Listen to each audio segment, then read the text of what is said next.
안녕하세요. 남편과 화목한 결혼 생활을 이어가고 있는 30대 여성입니다. 그런 제가 여기에 찾아온 건 바로 제 미친 형님 이야기를 하고 싶어서예요. 물론 아주버님이 형님과 이혼 소송 중이니 형님이라 부를 날도 얼마 남지 않았지만요. 일단 어쩌다 저런 형님을 만나게 되었나 이야기를 하려면 제가 어쩌다 이 집안에 시집을 오게 되었는지도 말을 안 할 수는 없겠네요. 남편하고는 대학 CC였어요. 입학하자마자 서로 첫눈에 반했고 이후로 졸업할 때까지 동기들이 부러워할 만큼 예쁘게 연애했고요. 하지만 남편이랑 제가 서로 다른 나라로 유학을 가게 되면서 자연스레 멀어졌고 이후로는 친구들을 통해서 간간히 소식만 전해 듣게 되었죠. 그러다 동문회에서 우연히 재회하게 되었고 남편이 먼저 우리 그때 참 어렸다면서 연락을 해오기 시작했습니다. 그리고 저도 남편하고 워낙 좋은 기억이 많았어서 그런지 그런 연락이 싫지 않대요. 그래서 다시 연락을 주고받다가 연인 사이가 되었습니다. 그러다 결혼 이야기가 나온 건 저희가 연애한 지 2년째 돼가던 해였어요. 사실 양가에서는 이미 저희 둘이 연애한다는 걸 알고 계셨고 어쩌다 보니 왕래도 하고 있었거든요. 그러니까 어머님께서 먼저 뭐하러 시간을 끄냐며 서로 확신이 있으면 차라리 하루라도 빨리 식을 올리는 게 좋겠다고 하시더라고요. 사실 저는 친정어머니가 안 계세요. 제가 아주 어렸을 때 지병으로 돌아가셨고 이후로 아버지께서 혼자 저를 키우셨죠.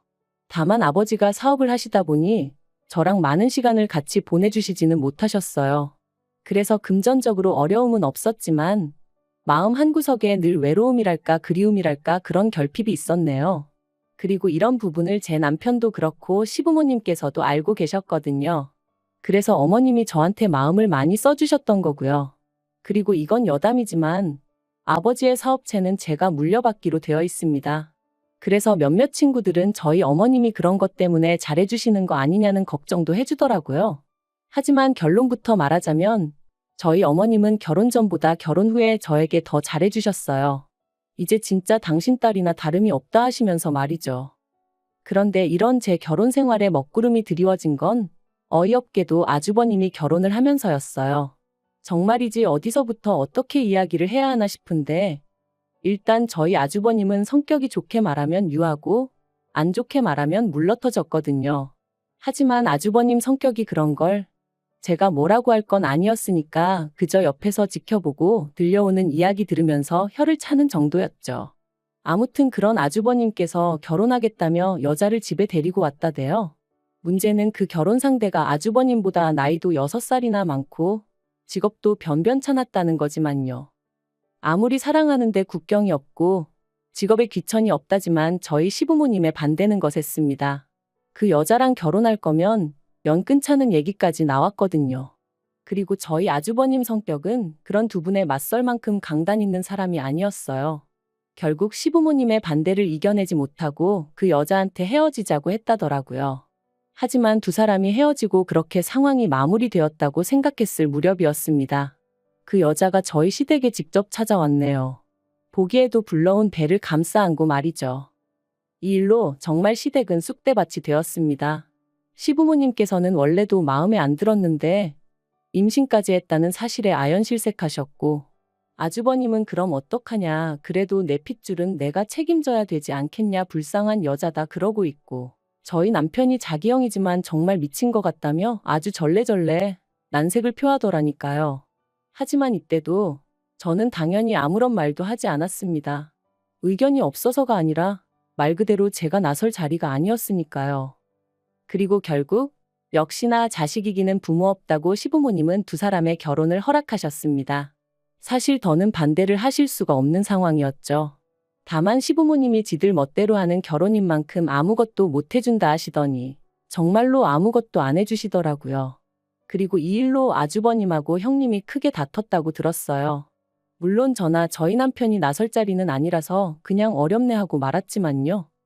한편 아주버님이 결혼하고 얼마 지나지 않아 어머님의 생신이었습니다. 그래서 저는 평소와 같이 어머님이 좋아하시는 호텔 레스토랑에 예약을 하려던 참이었어요. 제가 시집 온 해에 어머님이 그러셨거든요. 집에서 말고 어디 분위기 좋은 데서 식사하고 싶으시다고요.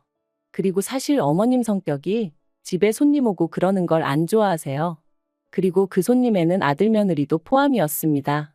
저희가 오면 옷도 신경 써서 입고 계셔야 하고 생리현상도 조심해야 하고 그런 게 불편하다 하시며 그냥 분위기 좋은 데 가서 다 같이 깔끔하게 한 끼 먹고 헤어지는 게 좋다 하셨죠. 그래서 시부모님 생신이나 가족 행사가 있는 날이면 늘 호텔이나 유명한 식당으로 가거든요. 그래서 이 이야기를 형님한테도 했는데 형님이 고집을 부리대요. 어머님이 그렇게 말씀하셨어도 그건 경우가 아니라면서 그리고는 기어이 직접 한상을 차려드려야겠다는 거예요. 그래서 그러면 형님은 그렇게 해드리시라 했어요. 저는 어차피 호텔 식대를 제가 낼 거니까 원래대로 호텔에서 모시겠다고요. 그런데 말도 안 된답니다. 당신이 윗사람이고 차려드리기로 정했으니 저는 자기 의견을 따라야 한대요. 그러면서 그게 윗사람에 대한 제 바른 자세라는데 황당하더라고요. 그래서 제가 솔직히 말했어요. 저는 찌개나 밑반찬처럼 간단한 음식은 할 수 있어도 시부모님 모실 만한 요리 실력은 없다. 그러자 형님은 마치 건수라도 잡았다 싶었는지 그러면 더더욱 배울 생각을 해야지 내뺄 생각만 하느냐면서 자기가 저희 집에 와서 저를 가르쳐 줄 테니 배우라대요. 그래서 결국 울며 겨자 먹기로 그러기로 했죠. 그런데 이게 웬걸.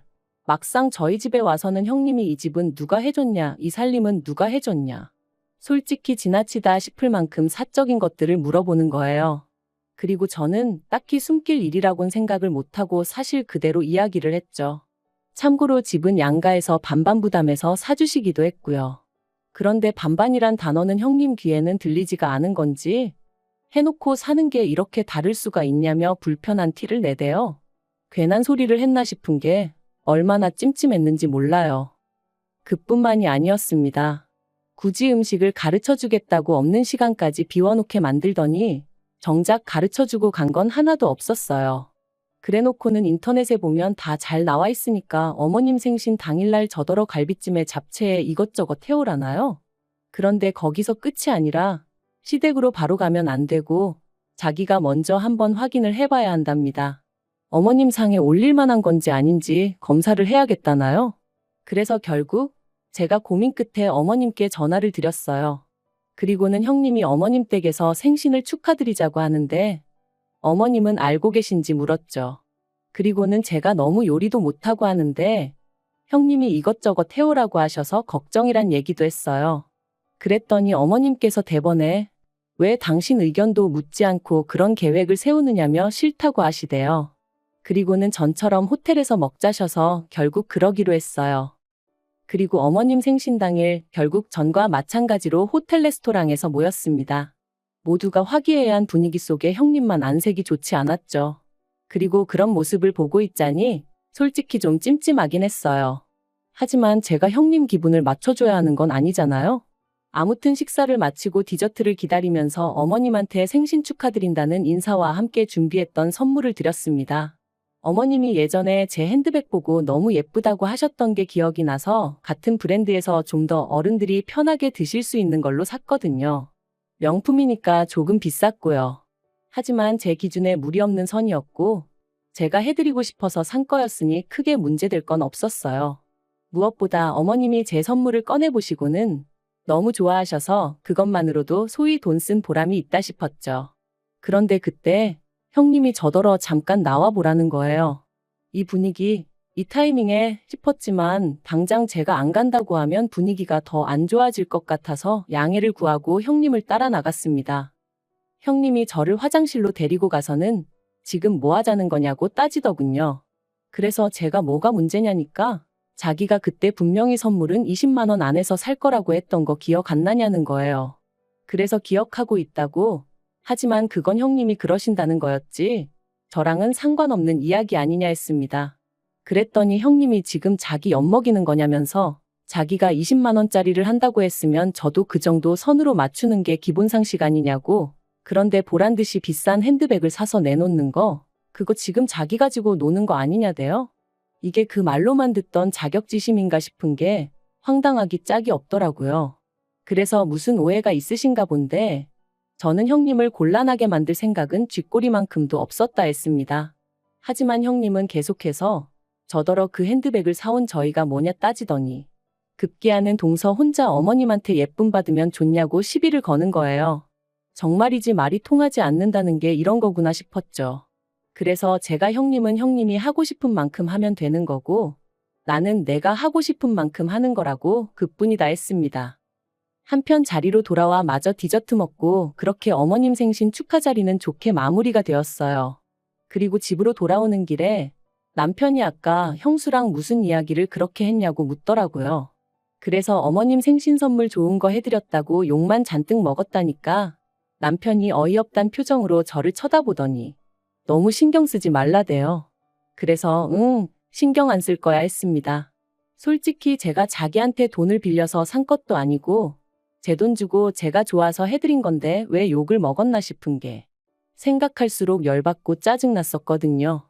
그런데 그날 저녁 다시 형님한테 전화가 걸려왔습니다. 그리고는 한다는 소리가 앞으로는 뭘 하던지 간에 자기하고 상의하고 허락을 구하라는 거예요. 그래서 제가 왜 그래야 하냐고 했습니다. 그랬더니 자기가 윗사람이니까 당연히 그렇게 해야 한다나요? 그래서 윗사람을 따질 거면 어머님이 제일 어른이시니 앞으로는 상의를 해도 어머님하고 하고 허락을 구해도 어머님한테 구하겠다 했어요.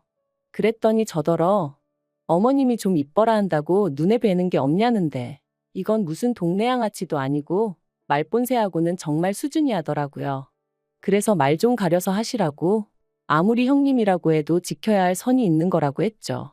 그리고는 저도 분이 안 풀려서 하고 싶은 말이 있으면 생각 좀 정리해서 다음에 만났을 때 대놓고 하라고 그러고는 전화 끊어버렸네요. 그런데 그 일이 있고 정확히 3일 뒤였어요. 남편이 어쩐 일로 술에 잔뜩 취해서는 집에 들어온 거예요.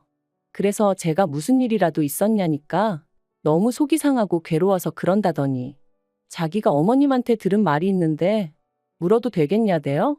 그래서 뭔데 그러냐고 말해보라니까 형님이 어머님을 찾아가 제가 어머님 때문에 돈 나가는 게 한두 푼이 아니라 너무 힘들고 부담스럽다고 맏며느리도 아닌데 이렇게까지 해드려야 되는 건지 모르겠다 뭐 그렇게 하소연을 했다더랍니다. 그리고 형님이 어머님더러 동서가 좀 힘들어하는 것 같다며 한마디로 저 생각해주는 척 생쇼를 하면서 어머님과 제 사이를 이간질을 한 거죠. 그리고 어머님은 어머님대로 서운하고 속상하신 마음에 그걸 저희 남편한테 말씀하셨던 거고요. 진짜 이 일은 지금 생각해도 어이가 없고 분통이 터집니다. 그래서 제가 남편더러 날이 밝는 대로 어머님한테 가자 했어요. 그리고는 아주버님에게도 전화드려 형님하고 같이 시댁으로 오라고 했네요.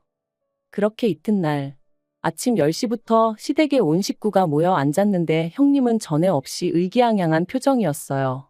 특히나 어머님이 저에게 전에 없이 냉랭하게 행동하시니 기분이 아주 좋아 보이더군요. 그래서 다들 보는 앞에서 제가 어머님한테 대놓고 물었습니다.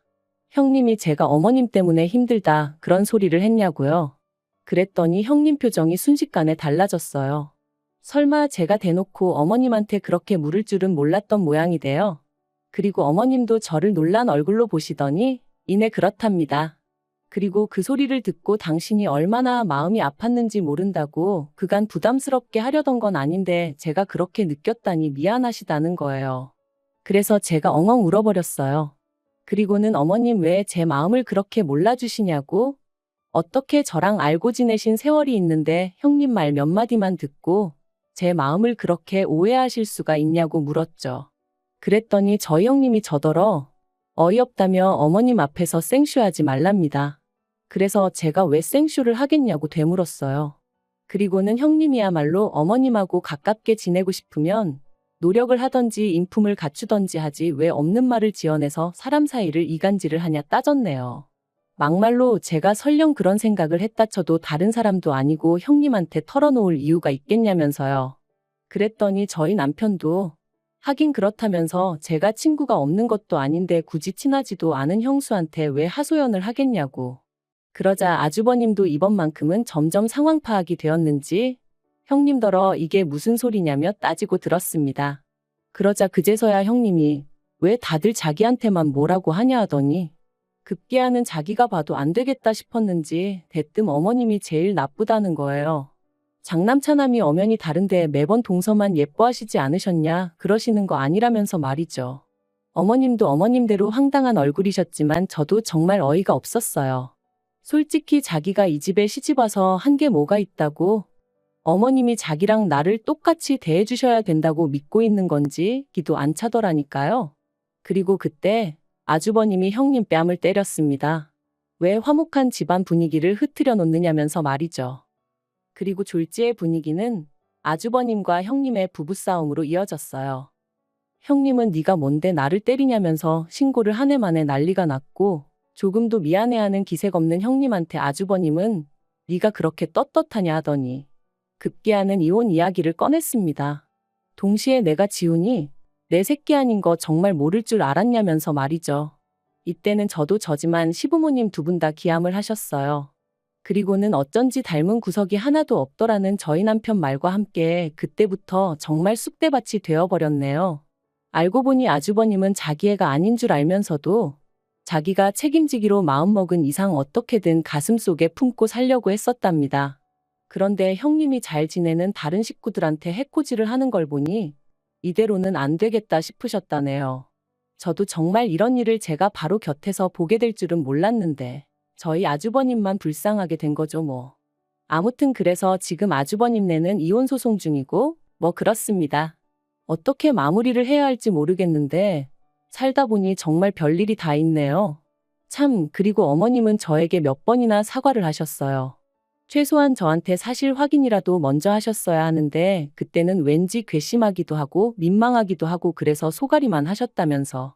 그리고 어쨌든 사람 관계라는 게 이럴 수도 저럴 수도 있다 생각하고 저도 더는 어머님 원망은 하지 않기로 했어요. 진짜 모녀들도 싸우고 화해하고 그러잖아요. 저도 어머님하고 좀 더 가까워지기 위한 과정이었다고 생각하려고요.